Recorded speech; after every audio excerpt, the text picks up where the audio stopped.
Oke, mari kita selami ini. Buat kalian yang selalu ngikutin dinamika di balik layar dunia sepak bola, ini bakal jadi pembahasan yang super menarik. Hari ini kita mau ngebedah salah satu saga transfer yang paling dramatis, paling mahal, dan jujur aja, ironisnya jadi yang paling tragis di sejarah sepak bola modern. Ini bukan sekedar cerita soal pindah klub ya, ini adalah sebuah kisah peringatan dari seorang Philippe Coutinho. Nah, sebelum kita masuk ke angka-angka transfernya yang gila banget, coba dengerin kalimat ini. Ini peringatan langsung dari Jurgen Klopp buat Coutinho, tepat sebelum transfer impiannya ke Barcelona itu kejadian. Klopp bilang, di sana kamu cuma bakal jadi pemain biasa. Di sini kamu bisa jadi sesuatu yang lebih. Kalau kamu bertahan, mereka bakal bangun patung buat ngehormatin kamu. Pesan ini tuh benar-benar jadi ramalan yang menghantui semua data yang bakal kita lihat habis ini. Bagian pertama, transfer impian. Saat Barcelona datang nawarin kontrak, Coutinho secara terbuka nyebut itu sebagai sebuah impian magis. Tempat yang secara harfiah nggak mungkin bisa dia tolak. Terus seberapa ngebetnya sih dia pengen pindah? Angka ini ngejelasin semuanya. Laporan waktu itu ngungkapin fakta yang bikin geleng-geleng kepala. Coutinho ternyata sampai rela ngeluarin 10 juta euro dari kantong pribadinya sendiri cuma buat mastiin kepindahan ini beneran tembus di Januari 2018. Segitunya dia takut kehilangan kesempatan emas ini. Bagian 2. Dibalik kesepakatan mega. Kesepakatan raksasa kayak gini jelas nggak terjadi gitu aja.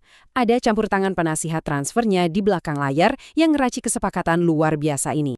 Jadi, poin krusialnya ada di angka yang fantastis ini, 160 juta euro. Biaya ini secara instan meroketkan nama Coutinho jadi pemain termahal kedua di dunia saat itu. Tapi, masalahnya, angka sebesar ini bukan cuma sekedar lambang status. Ini langsung jadi beban ekspektasi super berat yang ditaruh gitu aja di pundaknya. Coba kita bedah struktur kesepakatannya yang lumayan rumit ini. Harga dasarnya tuh 120 juta euro. Tapi, ada tambahan bonus 40 juta euro yang syaratnya bener-bener spesifik. Lihat deh rinciannya. 5 juta kalau dia main 25 kali, 20 juta buat 100 penampilan, dan bonus lainnya kalau Barca lolos atau juara Liga Champions. Ini nunjukin betapa besarnya tekanan finansial dan performa yang ditaruh ke dia. Nggak ada waktu buat adaptasi. Pokoknya dia dituntut buat langsung ngasih kejayaan instan. Masuk ke bagian 3, mimpi buruk statistik.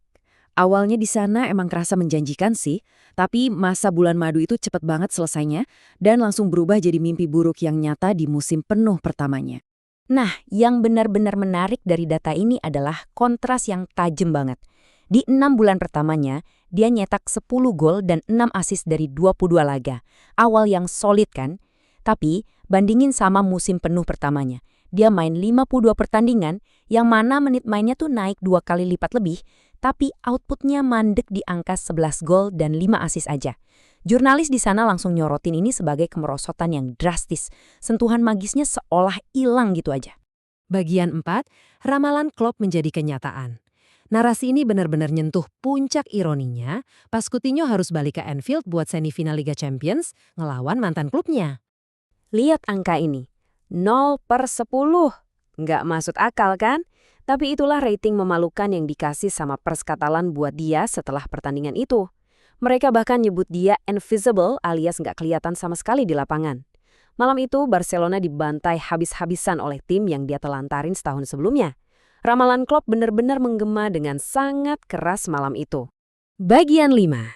Tahun-tahun pinjaman yang nomaden.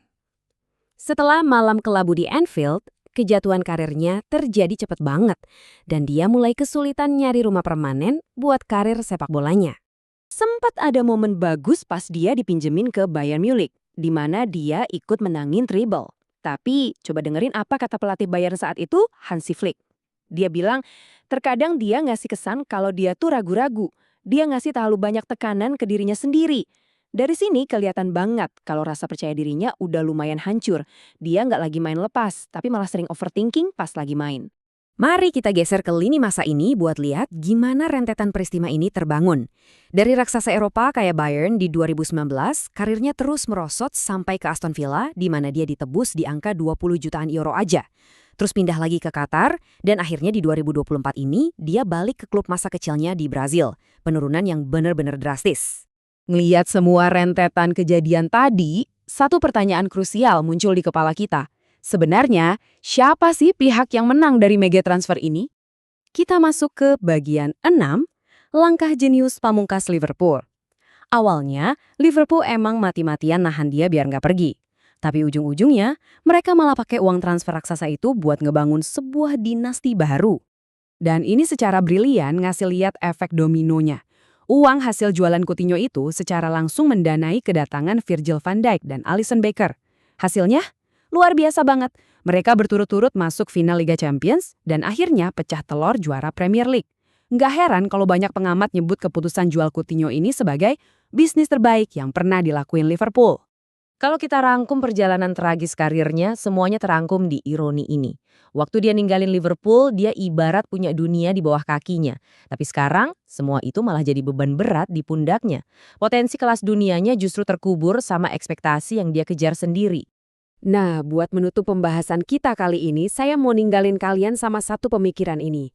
Coba deh dipikirin, apakah memaksakan sebuah transfer impian itu emang benar-benar sepadan sama resiko kehilangan rumah sepak bola kalian? Tempat di mana kalian paling dihargai? Kisah ini ngasih tahu kita banyak hal soal konsekuensi mengejar bayangan. Terus pertanyakan apa yang ada di balik setiap berita olahraga, dan sampai jumpa di analisis kita selanjutnya.